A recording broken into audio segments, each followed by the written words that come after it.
Bienvenidos, muy buenas tardes, gusto, placer enorme saludarlos. Hoy vamos a estar dialogando con el abogado constitucionalista Antonio María Hernández sobre la necesidad de un verdadero federalismo en nuestro país y qué es lo que dice la Constitución respecto a este tema. Con Zacarías Ramírez Rigo dialogamos sobre los 17 años de la implementación de la Ley de Educación Sexual Integral. Y con el abogado Federico Álvarez hablamos sobre la implementación de la nueva Ley de Alquileres en nuestro país. Bienvenidos a todos, esto es Sujetos de Derecho.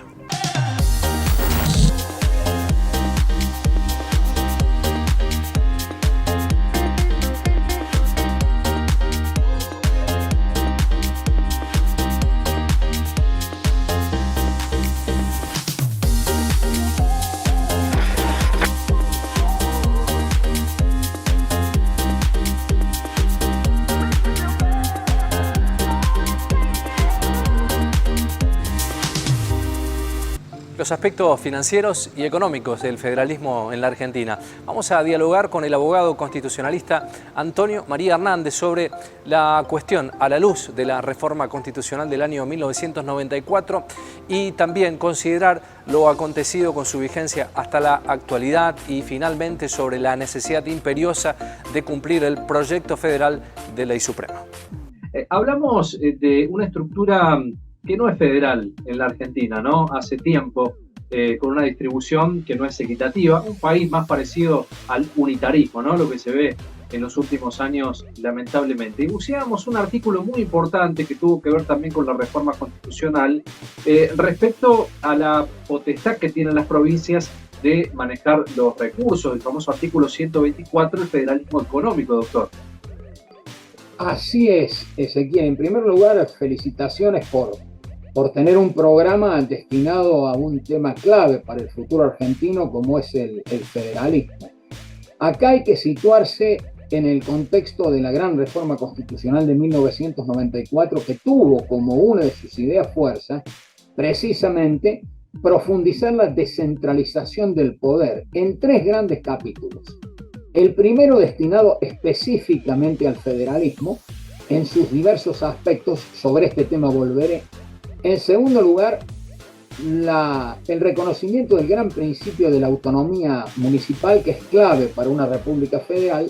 Y en tercer lugar, el otorgamiento de un estatus especial a la ciudad autónoma de Buenos Aires, que es un nuevo miembro de la sociedad federal. O sea, la reforma destinó a los problemas de descentralización del poder y del federalismo en particular el segundo de los debates en extensión, tal vez el primero por su importancia institucional. Y con respecto específicamente al aspecto económico del federalismo, yo distingo en mis libros entre aspectos institucionales del federalismo, aspectos fiscales del federalismo, aspectos económicos del federalismo, aspectos políticos del federalismo e incluso aspectos sociales y culturales. Es decir, la reforma fue muy profunda en relación al federalismo. En lo específicamente económico, hay dos artículos que son decisivos en esta materia. Primero, el artículo 75, inciso octavo, en cuanto se refiere a la creación del Banco Federal. Acá vemos ya rápidamente que nosotros seguimos teniendo un banco como si fuera el de un país unitario, como fue creado en 1935. Las distintas reformas que se han hecho al Banco Central no han sido para federalizarlo, o sea, para cumplir los objetivos de la reforma del 94 y tener un banco federal, un banco central con todas sus competencias, con representación de las provincias y también con una mirada regional y federal. En segundo lugar, el artículo 124, que vos acabas de mencionar, que tiene tres temas fundamentales. Uno, la posibilidad de la creación de regiones para el desarrollo económico y social, lo cual es un instrumento muy importante, bien utilizado para profundizar el federalismo. Ya volveremos también sobre esto si tenemos tiempo. En segundo lugar, lo que vos señalabas muy bien, nada menos que la propiedad de los recursos naturales para las provincias, lo cual supone que todo lo que sea petróleo, gas, pesca, etcétera, todo lo que haya en el subsuelo corresponde a cada una de las provincias. Y en tercer lugar, lo cual fue una modernización muy grande de nuestro derecho público, el tema de la posibilidad de convenios internacionales llevados adelante por las provincias en un mundo de regionalismo abierto en el cual las provincias, las regiones, pueden cumplir roles económicos, pueden vincularse con otras provincias o regiones más allá de los límites nacionales. O sea, hay un claro programa económico de tipo federal en la Constitución, pero yo comparto tu afirmación inicial. Desafortunadamente, desde hace mucho tiempo la Argentina tiene una tendencia muy fuerte a la centralización del país. Para colmo, padecemos un verdadero unitarismo fiscal por la enorme dependencia que tienen provincias y municipios del presupuesto nacional, así que eso nos lleva a que los objetivos de la reforma no hayan sido alcanzados, sino parcialmente. Doctor, ¿cómo explicarle a aquellos habitantes del sur del país, de Neuquén, de Río Negro, con esta denominada tarifa Comahue, ¿no? Un valor energético que está ubicado el kilómetro cero en Ezeiza y no en el Chocón, que es donde se genera ese recurso natural? Y esto hace que ellos paguen 7 veces más promedio la energía que el resto del país. Esa es una de las tantas injusticias y asimetrías que tiene la Argentina. Ocurre en esa materia, ocurre también en materia de subsidios. Hoy mismo estamos con un debate profundo, sabemos los problemas que hay en el transporte del interior del país, sabemos que la mayoría de los subsidios son destinados al área metropolitana. Esto ocurre no solo en transporte, sino también en electricidad, en agua.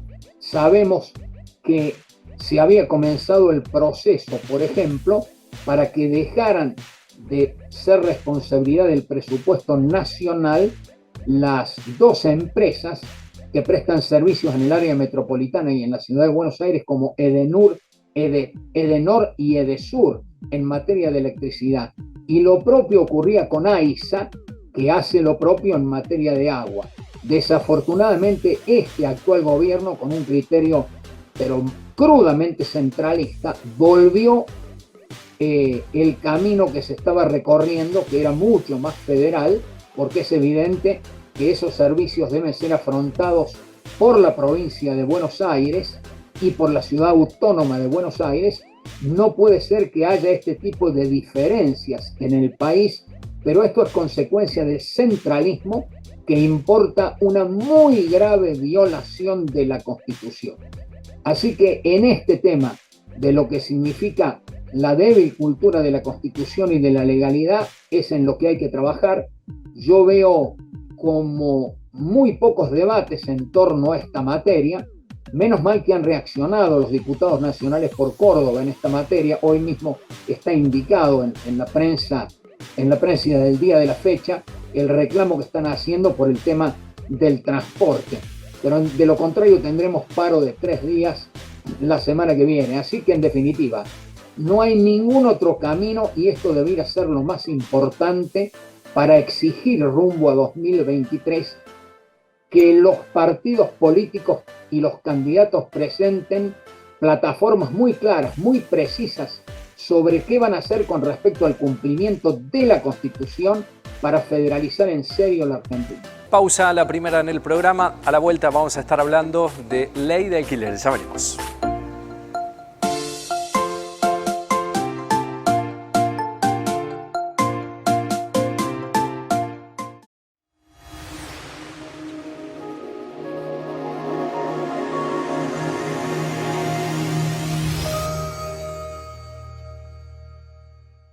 Estamos transformando para siempre la ciudad. Urbanizamos los barrios Ranqueles y San Martín. Yo me llamo Alejandra Riviers, vivo acá en el barrio San Martín. Cambió muchísimo el barrio, la calle era un desastre antes, ahora nada que ver. Son muchos chicos de barrio que están acá, que no pueden ir a un club, entonces juegan acá. Y estoy conforme con lo que han hecho, el proceso de la limpieza, las placas, con la cureta y las luces. A las 7:30 de la tarde ya tenemos la luz acá. En Río Cuarto, en cada obra que hacemos, siempre estás vos. Gobierno de Río Cuarto, la ciudad nos une.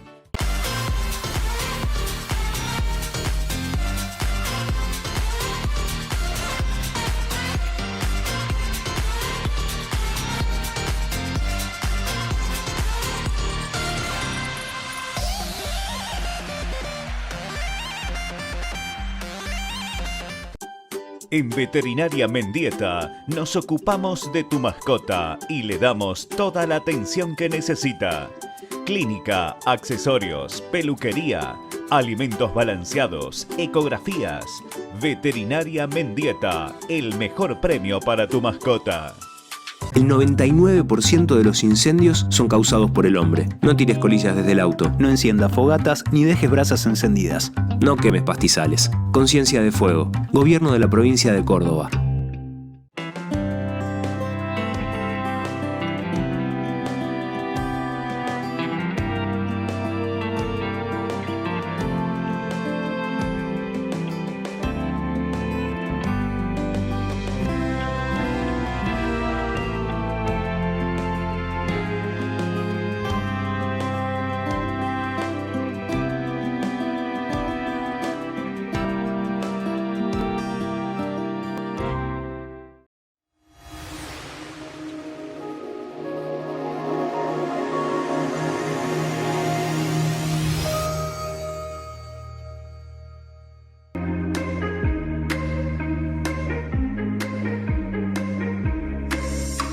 Tras meses de intensos debates, la reforma definitiva de la ley de alquileres sancionada en junio de 2020 fue aprobada en diputados. La duración de los contratos se mantiene en 3 años, pero dejará de usarse el índice de contratos de locación regulado por el Banco Central y la actualización pasará a ser semestral por el coeficiente casa propia utilizado por el Ministerio de Desarrollo Territorial y Hábitat Nacional en el programa Procrear 2. Bueno, finalmente se aprobó la reforma a la ley 27.551 que inició por el mes de agosto del corriente año en diputados, pasó a senadores ese proyecto de reforma y luego volvió de vuelta a diputados, aprobándose con algunas modificaciones de lo que era la originalidad del proyecto de reforma y se aprobó este 11 de octubre. Básicamente no cambian muchas cosas, ¿sí? Impacta directamente con lo que tiene que ver con la actualización del precio del canon locativo de los alquileres, que es lo que más demandaba por parte de los propietarios de los inmuebles, es decir, básicamente que se quedaba atrasado el precio de los alquileres con respecto a la inflación. Es el principal cambio. El plazo del alquiler sigue siendo de 3 años, por ende ahí no hubo ninguna modificación. Se había planteado que podía ser de 2, de reducirse 1 año, pero no. Finalmente queda en 3 años. Lo que tiene que ver con la actualización, ya cambia el plazo de la actualización del precio del alquiler, que ya no va a ser cada 1 año, sino cada 6 meses. Esto viene a darle como una especie de respiro a las personas que ofrecen sus inmuebles, básicamente por lo que decía anteriormente. Y lo que se tiene en cuenta para actualizar el precio de los contratos no es ya el ICL, que era el índice de contrato de locación, que era una especie de mezcla. Ese índice estaba compuesto por el índice de precio al consumidor y el RIPTE, que es la remuneración imponible promedio de los trabajadores estables. Eso ya se deja de lado, ¿sí? Se desecha. Ahora se va a actualizar cada 6 meses en base al índice de casa propia, ¿sí? Que es un índice que se utiliza para las vivienda Procrear 1 y 2, se ha utilizado eso. Y bueno, este índice está compuesto por dos cuestiones muy fundamentales, que son el coeficiente de variación salarial, ¿sí? Que toma todos los salarios, hace un promedio de todos los meses, se publica un índice y se le saca el 90% de todo ese promedio que da para regularizar la diferencia que hay entre todos los tipos de salarios. Entonces, restándole un 10% de ese total que da, te queda ese índice, ¿sí? Y luego se compara con el CER, el índice, el coeficiente equilibrado de referencia, así que básicamente refleja lo que es la inflación. Lo que dé menos de esos dos índices se va a utilizar para actualizar los alquileres cada 6 meses. Si bien hay una manifestación de un poco de descontento, yo creo que viene a dar un poco de alivio, y actualizar el alquiler cada 6 meses yo creo que da la posibilidad de que aumente aún más la oferta de inmuebles, ¿sí? Básicamente los propietarios siguen en descontento y el conjunto inmobiliario siguen en descontento porque plantean una actualización de un plazo menor. Lo cierto es que, bueno, por ahí un plazo menor de actualización no iría en consonancia con el aumento de los salarios, que pueden eventualmente ser cada 6 meses. Entonces, bueno, eso no afectaría directamente a la persona que alquila, es decir, al locatario. pero el descontento sí, y se entiende que no ha sido beneficioso, pero bueno, es como que una actualización cada 6 meses es mucho mejor, ¿sí? Claro, que cada un año. Y básicamente lo que tiene que ver con la informalidad, yo entiendo que va a seguir estando, pero hay una prohibición expresa en lo que respecta a la ley que se prohíben alquilar o realizar avisos con publicación en dólares del precio del alquiler, ya sea en dólar billete o actualizable. Cada dólar, en dólar, ¿sí? En dólar oficial o el que fuere, sobre todo porque ya tenemos un índice nuevo para actualizar, entonces básicamente está prohibido. La informalidad va a seguir estando. Es muy importante aclararlo que esta ley rige hacia el futuro.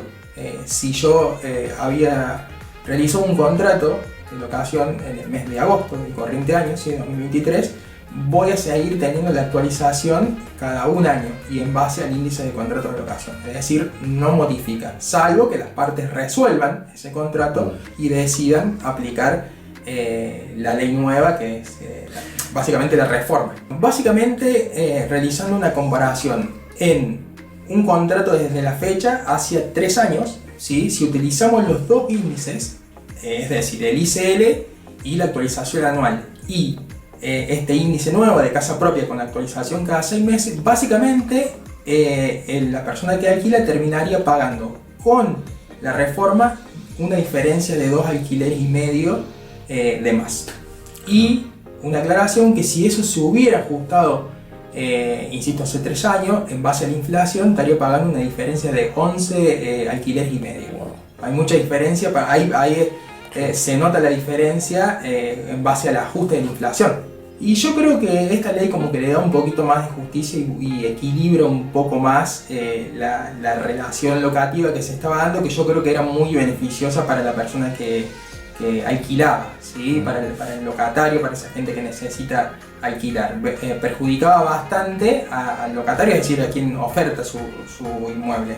Yo creo que esto le viene a dar un poquito de justicia y viene a buscar un término medio, y me parece que relativamente está bien la ley, porque por ahí se aspira a que se derogue la ley o se le dé libertad a la parte para contratar. Y básicamente en ningún país, en lo que respecta a la legislación comparada, hay libertad para contratar, es decir, hay ausencia total de esto. No existe eso, así que deberíamos sacarnos esa idea porque es básicamente imposible, incluso en países de Europa, países conocidos, se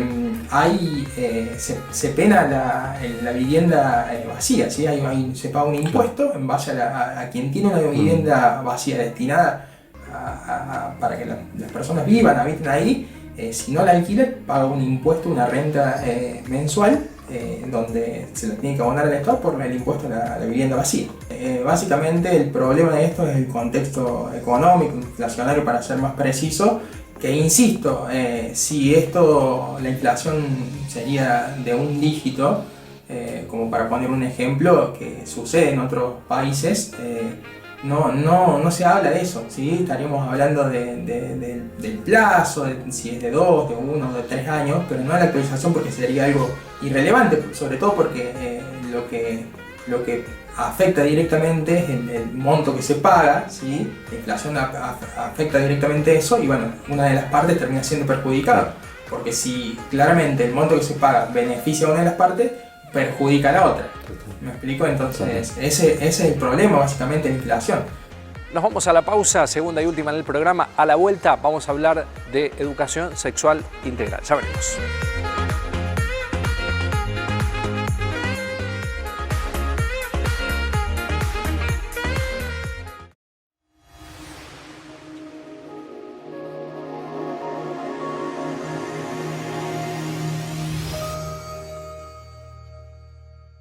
El compromiso asumido junto al gobernador electo Martín Yarlora y el actual gobernador Juan Schiaretti comienza a cumplirse y ser una realidad. La doble vía de la Ruta 30, tan esperada, tan necesaria, comenzó ya su primera etapa. Son los 600 metros que van desde la rotonda de la Ruta 30 hasta la calle Palestina. Y paralelamente, en los próximos meses comenzará la segunda etapa, que es desde Palestina hasta la rotonda que se va a hacer en el ingreso a Soles del Oeste. 1.300 metros que van a transformar la realidad de este sector de la ciudad. En Veterinaria Mendieta nos ocupamos de tu mascota y le damos toda la atención que necesita. Clínica, accesorios, peluquería, alimentos balanceados, ecografías. Veterinaria Mendieta, el mejor premio para tu mascota.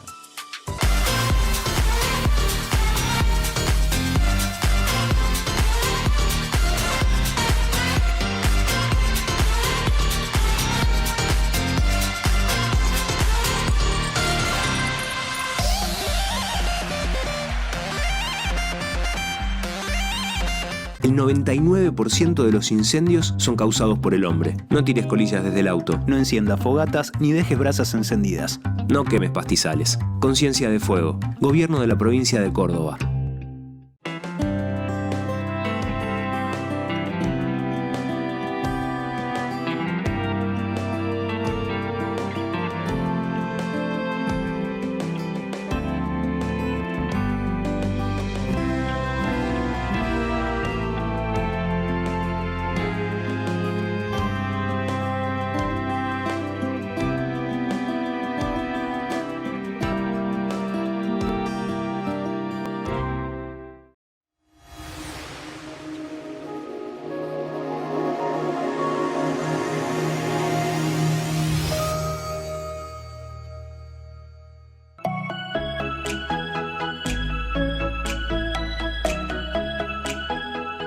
Hace unos días se cumplieron 17 años de la sanción de la ley, la 26150 de educación sexual integral, una norma fundamental que reconoce el derecho de niñas, niños, adolescentes, jóvenes y personas adultas a recibir educación sexual integral en todos los establecimientos educativos del país y en todos los niveles. Hablamos con el abogado Zacarías Ramírez Rigo.